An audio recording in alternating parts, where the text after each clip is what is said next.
কোন পশু দিয়ে কোরবানি করা যাবে না, অত্যন্ত গুরুত্বপূর্ণ। পশুর ক্ষেত্রে আমরা বলবো আমরা গরু দিয়ে কোরবানি করব, মহিষ দিয়ে আমরা কোরবানি করব, উট দিয়ে আমরা কোরবানি করব, দুম্বা দিয়ে আমরা কোরবানি করব, ছাগল দিয়ে আমরা কোরবানি করব।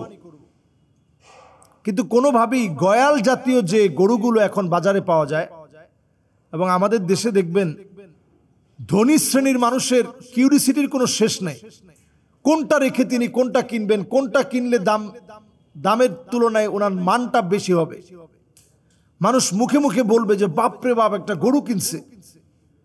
এরকম বিভিন্ন জাতের গরু কিনতে গিয়ে আমরা আমাদের কোরবানিকে নষ্ট করছি কিনা, আমরা আমাদের কোরবানিকে ধ্বংস করছি কিনা, এটা চিন্তা করা দরকার।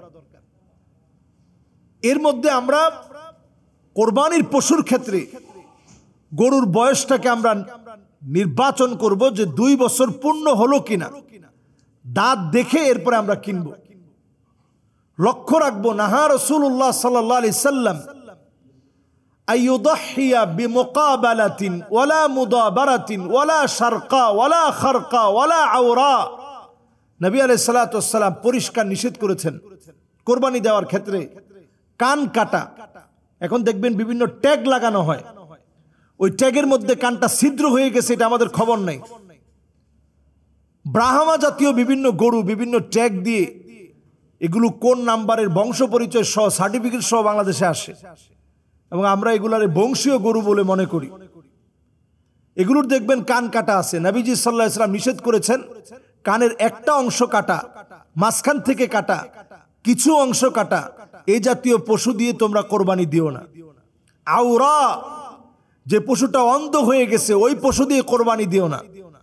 যে পশুটার শিং ভেঙে গেছে, একেবারেই মূল থেকে উঠে গেছে, ওই পশু দিয়ে কোরবানি দেওয়া যাবে না।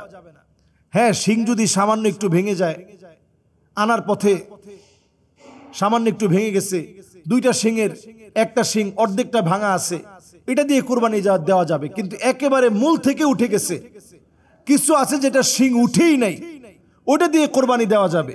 কিন্তু যেই পশু যার শিংটা একেবারে গোড়া থেকে ভেঙে গেছে, ওই পশু দিয়ে কোরবানি দেওয়া যাবে না।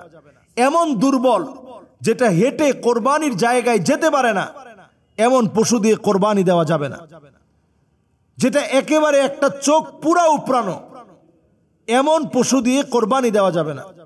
পুরোটা চামড়ার ভিতরে এমন একটা অ্যালার্জি হয়েছে, দেখতে খুব খারাপ লাগতেছে, পুরা শরীরের মধ্যে ছড়ায় পড়েছে, এমন পশু দিয়ে কোরবানি দেওয়া যাবে না।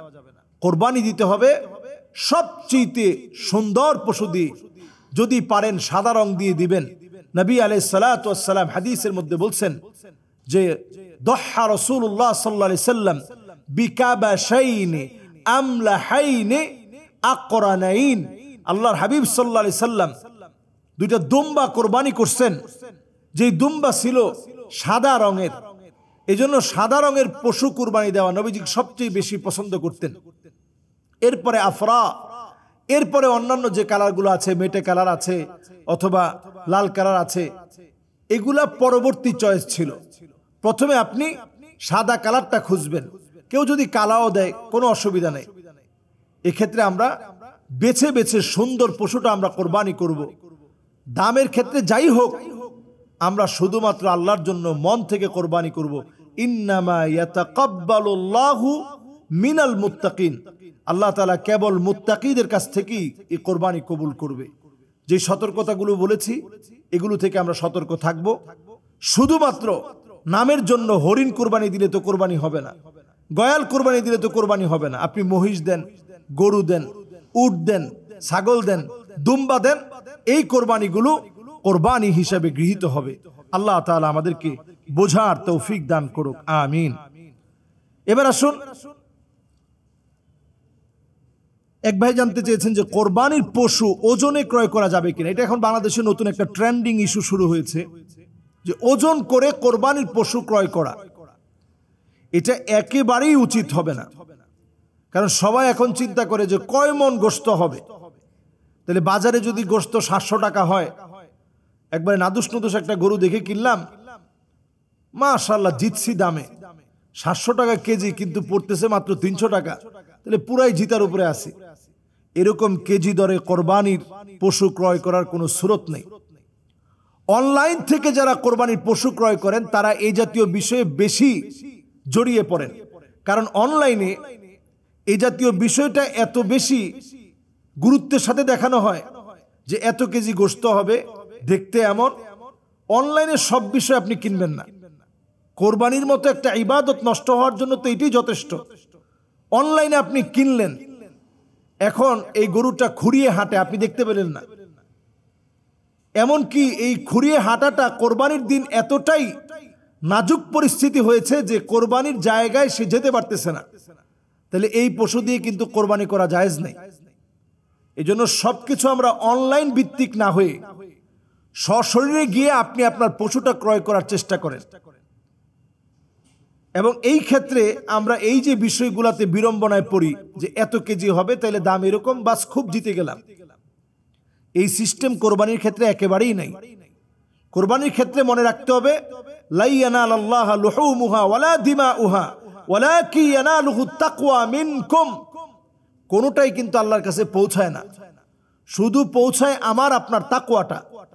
ইব্রাহিম আলাইহিস সালাম স্বীয় সন্তানের গলার মধ্যে ছুরি চালাইতেও দ্বিধাবোধ করেন নাই, সন্তানও কান্নাকাটি করে নাই।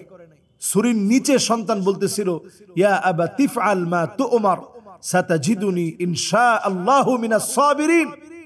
আপনি ছুরি চালায় দেন, আমাকে ধৈর্যশীলদের কাতারে আপনি পাবেন।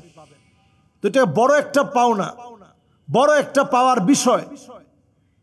এই পাওয়ার জায়গায় যেন আমরা হারিয়ে না ফেলি এবং এই কোরবানিকে যেন কোনোভাবে আমার ছোটখাটো বিষয় দিয়ে নষ্ট করে না ফেলি। সুন্দর পশুটা ক্রয় করব, যেটার কান ফাটা হবে না, শিং ভাঙা হবে না, যেটার দাঁতটা একেবারে বয়সপুক্ত হয়েছে, এটা দেখে আমরা ক্রয় করব। বেছে গিয়ে নিজে দেখে কি ক্রয় করব। অনেক সময় আপনি এনে দেখলেন যে দাঁতটা পুরা হয় নাই। সবাই কিন্তু দাঁত দেখলে বুঝে না। গরুর বয়স পূর্ণ হলে মুসিন্না, বয়স যখন পূর্ণ হয় তখন 2 বছরের গরুর দাঁতটা একরকম হয়, 5 বছরের উটটা একরকম হয়, মহিষটা বয়স পূর্ণ হলে একরকম হয়, ছাগলটা দেখতে যদি নাদুস নদুস মনে হয় 1 বছর পূর্ণ হয়েছে। এটা দেখলেই যারা স্পেশালিস্ট আছে তারা দেখলেই বুঝে ফেলে। এজন্য আপনি গরু ক্রয়ের সময় বয়সটাকে নির্ধারণ করে গরু ক্রয় করতে হবে। বয়সটা নির্ধারণ করে গরু ক্রয় করতে হবে দেখে শুনে, অনলাইনে না, ওজন করার মধ্য দিয়ে না। আল্লাহ আমাদেরকে বোঝার তৌফিক দান করুক। বাস হয়েছে না?